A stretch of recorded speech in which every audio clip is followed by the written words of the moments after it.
गायिका अल्पना पटवारी ने गंगा स्नान पर एक पवित्र गीत गाया है, जिसे प्रयागराज महाकुंभ के अवसर पर रिलीज किया जाएगा। इसको लेकर अल्पना पटवारी ने प्रेस क्लब ऑफ इंडिया नई दिल्ली में प्रेस कॉन्फ्रेंस की। इसमें गंगा स्नान और महाकुंभ प्रयागराज के महत्व को गीत के बोल एवं दृश्यों के जरिए बताया गया है। अल्पना पटवारी लोकगीत और विलुप्त हुई या विलुप्त हो रही क्षेत्रीय भाषाओं में लोकगीत गाने के लिए पहचानी जाती हैं। अल्पना पटवारी ने देश ही नहीं दुनिया में भारतीय लोक गायिका के तौर पर अपनी पहचान बनाई है। उन्होंने भारतीय संस्कृति और क्षेत्रीय भाषाओं पर आधारित गीतों को अपने आवाज के जरिए एक नई पहचान दी है। नदी है, उसको माँ की उपाधि दी और तमाम देश दुनिया की। वहां पे जब पूछा गया विदेश में, उनसे पत्रकारों ने पूछा और सबने पूछा कि भाई एक ऐसा मंत्र बताइए जो सबसे प्रभावशाली हो। तो स्वामी विवेकानंद जी ने कहा कि हमने सभी धर्म ग्रंथ पढ़े हैं, हमने सभी पुस्तकें पढ़ी हैं, दुनिया के तमाम संप्रदायों का अध्ययन किया। एक मंत्र है जो सबसे ब्रह्मांड में ताकतवर है, जो पढ़ने से मनुष्य ही नहीं पूरी ब्रह्मांड पवित्र हो जाता है, हर जीव जंतु। तो लोगों ने पूछा कौन सा मंत्र है? उन्हें सिर्फ एक शब्द का है, माँ। माँ जब बोलते हैं तो पूरी ब्रह्मांड में एक सकारात्मक ऊर्जा होता है, चाहे कोई भी जीव हो। आप देखो, आप अब तो यूट्यूब का जमाना है, सोशल मीडिया का। देखो जानवरों में भी कितने माँ, एक जानवर भी होता है अपने बच्चे को किस प्रकार से वो करते हैं, अनकंडीशनल प्रेम होता है। तो वैसे माँ गंगा के प्रति जो कल्पना पटवारी जी ने जो अपनी भाव व्यक्त किया है, मैं निश्चित रूप से बहुत बहुत आपको मंगल कामना करता हूं।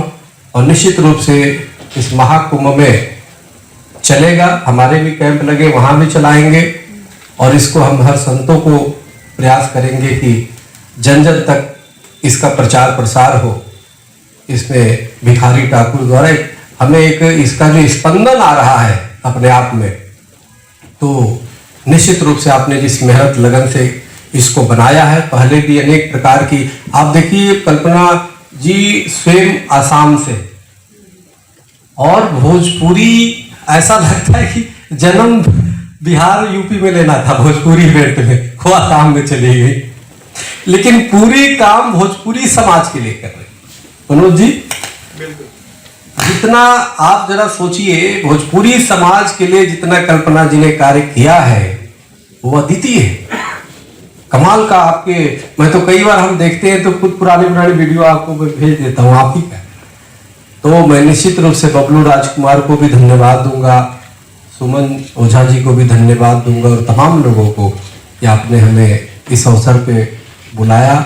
हमारी पूरी तरह मंगल कामना है और निश्चित रूप से पुनः एक बार माँ गंगा की कृपा सभी पे रहे, गंगा की तरह सभी पवित्र हो और गंगा की तरह मन हो, साफ हो। तो निश्चित रूप से जब हम सुधरेंगे, हम साफ होंगे, तो सभी हमें साफ दिखाई देगा। तो इसी के साथ ज्यादा न बोलते हुए अपने वाणी को विराम देता हूँ। जय माँ गंगा। जैसे असम से निकली ना 2001 के करीब मुंबई के लिए, हर कोई आर्टिस्ट मुंबई पहुंचना चाहता है ना, वहाँ फिल्म में गाना चाहता है। तो उसी सपने से मैं भी गई, 25 साल पहले की बात है। और वहाँ पहुंच रही, मैं एक्चुअली 32 अलग अलग बोली में गाई हूँ अब तक, और उसमें से एक भोजपुरी भी रहा।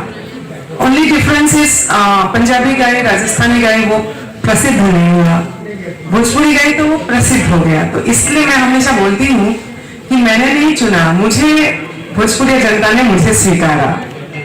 तो मैं इस तरह से देखती हूँ आपको।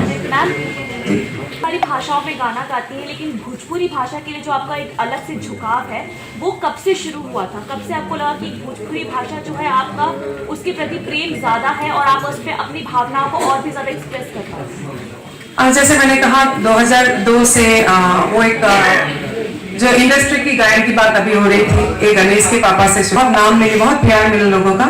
उसके बाद ये वही बहुत सोचा समझा, एक ये नहीं था कि मुझे भोजपुरी के लिए कुछ करना है, लेकिन वो राह बंदे के मैं भी गई, अलग अलग लोक विधा को समझी, गाई। शीतला मैया भजन को पचरा कहा जाता है, छठ मैया की इतनी महान पर्व की आस्था है, जहाँ मूर्त भगवान सूरज भगवान एकमात्र मूर्त भगवान है। तो तमाम एक बहुत बड़ा संस्कार है और मैं प्रभावित रही और धीरे धीरे लगा कि अलग मैं क्या देके जा सकती हूँ। जाना तो है मुझे भी यहाँ से, तो क्या रह जाएगा, मैं क्या करके जाऊं, ऐसा क्या करके जाऊं कि मैं जब नालंदा गई तो मुझे लगा कि ये नालंदा है और इस जैसे अलग अलग जगह में बहुत सारे फेस्टिवल्स होते हैं, हमारे नालंदा में बिहार में थिएटर फेस्टिवल, कल्चरल फेस्टिवल क्यों नहीं हो रहा है। तो ऐसा लगा कि मैं क्या करूं कि मैं खुद नालंदा बन जाऊं, तो ये भाव आता है और उसी में बस अब मैं मेरे मानने के बाद मैं कैसे रहूं कल्चरली उसकी सोच में रहती हूँ अभी की जो परिस्थिति है। मेरा सवाल ना गाने की वीडियो के कि इसकी शूटिंग कितने दिनों में कंप्लीट हुई और शूटिंग से रिलेटेड कुछ एक्सपीरियंस शेयर करना चाहिए आप लोगों। शूटिंग से रिलेटेड बहुत सारे एक्सपीरियंसेस हैं, क्योंकि पहले तो फर्स्ट टाइम बनारस में गया तो पूरा हार्ड डिस्क हमारा एक्चुअली डिलीट हो गया, उड़ गया, पूरा शूट उड़ गया, वो इसलिए दोबारा हमको शूट करना पड़ा, इसलिए बहुत समय लगा। और जब मणिकर्णिका घाट में मैं पहुंच के इस तरफ से जब देख रहे थे दूर 22-23 चीता एक साथ जल रहा है, तो मैं एक्सप्रेशन से भी वही लगेगा, मैं हूं, मैं जिंदा हूं, मैं कि वहां हूं, मैं वहां कब रहूंगी, मैं यहां हूं, एक साथ एक अलग घाट पे जीवन है, एक घाट पे मरण है, यहां मरण और जीवन का तो कोई फर्क ही नहीं है। और तब लगता है कि through my art, through my music कैसे संगीत साधना हो सकता है, संगीत भी साधना हो सकता है, शायद इसी को साधना कहते हैं। तो बहुत सारे अनुभव हुए, बहुत सारे। मैम भोजपुरी इंडस्ट्री में आपको काफी टाइम हो गया है, तो क्या अभी वहाँ पे कॉम्प्रोमाइज कल्चर कॉम्प्रोमाइज कल्चर मतलब एग्जैक्टली अभी कुछ टाइम पहले हेमा कमेटी की रिपोर्ट आई थी, उसमें बॉलीवुड के बारे में काफी बताया गया था, तो क्या भोजपुरी इंडस्ट्री में अभी भी ऐसा होता है? ये मुझे बोलना उचित आज तो नहीं लगता, अलग से मैं आपके साथ बात करूंगी, लेकिन 2011 से मैंने खुद एक चयन किया, मेरे सामने जो भी गीत आएगा हर तरह के गीत को मैं नहीं गाऊंगी, शब्द की चयन करूंगी, क्योंकि शुरुआत में मैं भी बहुत कुछ गाई हूँ और वो भी गंगा स्नान में गंगा माँ के सामने अलग अलग कड़ी में जो होता है वो भी शायद मेरी एक पश्चाताप है उनके सामने। तो मैं समझती हूँ यही जीवन है, who is परफेक्ट, अगर परफेक्ट है तो हम भगवान नहीं हो जाएंगे। पवन सिंह में परफेक्ट है या नहीं है? मेरे लिए भिखारी ठाकुर जी की बात कीजिए, भिखारी ठाकुर ही है और वही रहेंगे, हम लोग कोई नहीं है। मैडम ये गंगा स्नान है, आप क्या सोच रहे हैं कि ये महाकुंभ में कितना पॉपुलर हो जाएगा? ये सोच के भूपेंद्र हजारिका ने जब लिखा कि विस्तार है अपार, प्रजा दोनों पार करे हाहाकार, निशब्द सदा ओ गंगा तुम गंगा बहती हो क्यों। इस तरह के कलाकार हिट और फ्लॉप को लेके काम नहीं करते और मैं भी अब उनके फुटस्टेप्स में हूँ। मुझे कोई परवाह नहीं है क्या चलेगा नहीं चलेगा, मेरी तरफ से एक एनर्जी है, एक एनर्जी मैंने दिया है, वो मेरा दायित्व है, मेरा चिंतन है, अभी चलेगा नहीं चलेगा उसके परे है आई थिंक। लेकिन आप लोगों का उसमें हेल्प जरूर चाहिए, क्योंकि आपके जरिए वो हो सकता है बहुत पॉपुलर हो जाए। मैडम ये छठ के जो आपने सॉन्ग गाए थे जो बहुत ही ज्यादा पॉपुलर हुए और इतने ज्यादा गाए कि बिहार ने आपको अपनी बेटी से स्वीकार कर दिया, उसके बारे में मतलब क्या उम्मीद है आपकी गंगा स्नान के?